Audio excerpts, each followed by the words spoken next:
ঢাকার বনশ্রীতে বৈষম্য বিরোধী আন্দোলনে গিয়ে ধাওয়া পাল্টা ধাওয়ার মধ্যে পড়ে যান বেসরকারি প্রতিষ্ঠানে কর্মরত রনি আহমেদ। পেছন থেকে পুলিশ, উপরে চক্কর দেওয়া হেলিকপ্টার থেকে আশপাশে ছুটছে গুলি।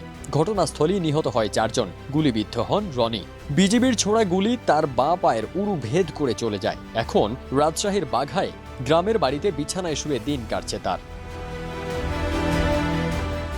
রনির ভাষ্য, নিজে অন্তত 3000 মানুষকে গুলিবিদ্ধ অবস্থায় দেখেছেন। নিজ হাতে 7 জনের লাশ বের করেছেন। তিনি বলেন, ঘুমের মধ্যে এখনো লাফিয়ে উঠি, গুলির শব্দ আমার কানে বাজে।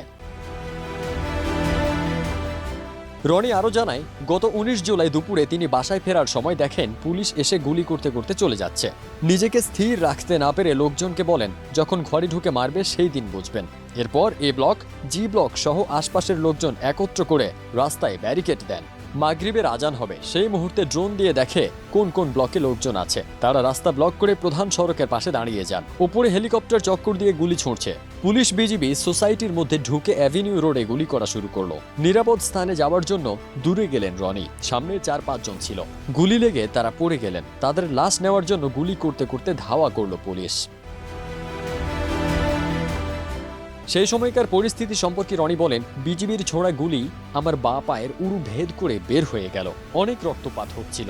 ভাবলাম আর বাঁচব না, কালেমা পড়া শুরু করলাম। গুলি লাগার পর বনশ্রীর এফ ব্লকের 3 নম্বর রোডে আশ্রয় নেন রনি। সেখান থেকে জি ব্লকের 3 নম্বর রোডের একটি বাসায় নেওয়া হয় তাকে। তাৎক্ষণিক প্রাথমিক চিকিৎসা দিয়ে যান এক চিকিৎসক। পরে তাকে একটি হাসপাতালে নেওয়া হয়। সেখানে দেখেন বহু মানুষ গুলিবিদ্ধ।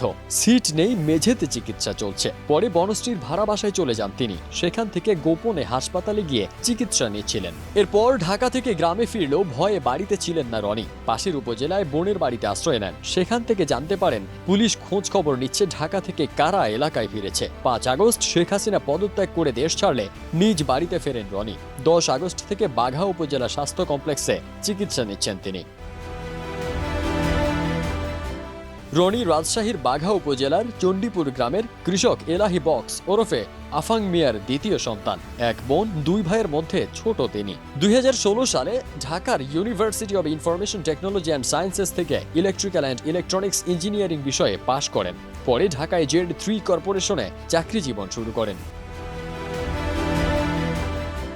গত 26 আগস্ট রনির বাসায় গিয়ে দেখা যায় তার বাঁ পায়ের উরুতে ব্যান্ডেজ বাঁধা। পায়ের নিচে বালিশ দিয়ে বিছানায় শুয়ে আছেন। চোখ মুখে এখনো আতঙ্কের ছাপ। সেদিনের ঘটনা জানতে চাইলে শুরুতে কথা বলতে ভয় পাচ্ছিলেন। পরে ঘটনার বর্ণনা দিয়ে রনি বলেন, আকাশে হেলিকপ্টার চক্কর দিয়ে ওপর থেকে গুলি করছিল। নিচে পুলিশ বিজিবির সঙ্গে ছাত্রদের ধাওয়া পাল্টা ধাওয়া চলছিল।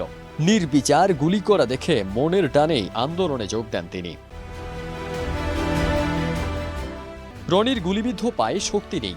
তার মা নীলুফা বেগম বলেন, ওর এখন যে অবস্থা তাতে দ্রুত কোনো কাজ করতে পারবে না। ওকে যেভাবে গুলি করেছে তাতে ওর ফিরে আসার কথা ছিল না।